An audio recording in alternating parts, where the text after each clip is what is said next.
BJP Bengal के लोगों से नफरत क्यों करती है? आखिर क्या बिगाड़ा है बंगाल के लोगों ने कि बीजेपी उनसे इतना भेदभाव करती है? हाल ही में पाकिस्तान के रक्षा मंत्री ख्वाजा आसिफ ने कोलकाता पर हमले जैसी विवादास्पद बयान क्या दे दिया। इस पर दुनिया की सबसे बड़ी राष्ट्रवादी पार्टी, दुनिया की सबसे बड़ी देशभक्त पार्टी और उनके शीर्ष के सभी नेता, मंत्री संतरी, यहाँ तक वो जिनकी रगों में कभी गर्म सिंदूर दौड़ा करता था, पलटवार पर उनके मुंह से एक ढंग का बयान नहीं निकला। सब के सब चुप बैठ गए और ना ही किसी ने कोई ढंग का जवाब दिया। क्यों? क्योंकि उन्होंने कोलकाता के बारे में बोला था। इसीलिए केंद्र की बीजेपी सरकार ने पश्चिम बंगाल में मनरेगा, आवास योजना और जल जीवन मिशन जैसी योजनाओं के 2 लाख करोड़ रुपए रोककर पश्चिम बंगाल की जनता के साथ भेदभाव तो किया, लेकिन वहां के गरीब, मजदूर और ग्रामीण इलाकों के लोगों के साथ बहुत ज्यादा अन्याय किया। आखिर आप ऐसा क्यों करते हो बंगाल की जनता के साथ? क्या बिगाड़ा है उन्होंने आपका? और आपकी नफरत यही नहीं थमती। बंगाल में जबरदस्ती और हड़बड़ी का एसआईआर कराकर अब तक आपने 90 लाख से ज्यादा वोट आप काट चुके हो और ना जाने पेपर दिखाने, नागरिकता साबित करने और ना जाने क्या क्या अधिकारों के चक्कर में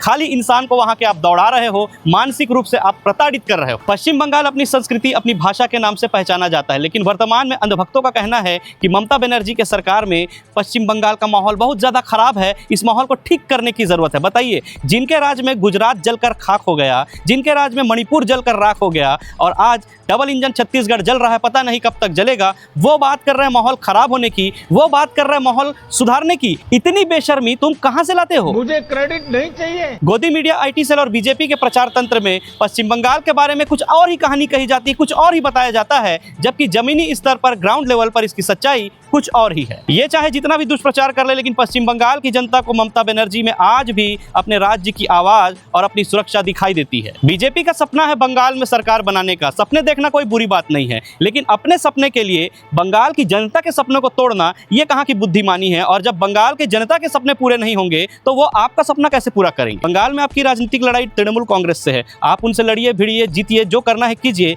लेकिन बंगाल की जनता ने आपका क्या बिगाड़ा है? पाकिस्तान में बैठा एक मंत्री भारत के कोलकाता पर हमले की बात करता है, आप और आपका कैबिनेट कोई ढंग का जवाब नहीं दे पाता। ऊपर से बंगाल के गरीब, मजदूर और ग्रामीणों के पैसे, जो उनके हक के पैसे, उनकी योजनाओं के पैसे हैं 2 लाख करोड़ रुपए, उसे रोककर आप उन्हें आर्थिक रूप से परेशान तो करते ही हैं, तो वहीं एसआईआर में उनको लाइन में लगाकर उनसे मतदाता परिचय पत्र के नाम पर, उनसे नागरिकता और अन्य चीजों पर कागज खेलकर जो उन्हें मानसिक तौर पर आप परेशान कर रहे हैं। आखिर इतनी नफरत आप बंगाल के लोगों से क्यों करते हैं? क्या कसूर है इनका? क्या बिगाड़ा है इन्होंने आपका कि आप इन पर बिल्कुल भी दया नहीं करते? शायद इसीलिए पश्चिम बंगाल चुनाव में बीजेपी बनाम तृणमूल कांग्रेस की लड़ाई नहीं रही, क्योंकि अब लड़ाई बीजेपी बनाम बंगाल की हो चुकी है। इस पर आपकी क्या राय है? कमेंट करके आप हमें जरूर बताएं।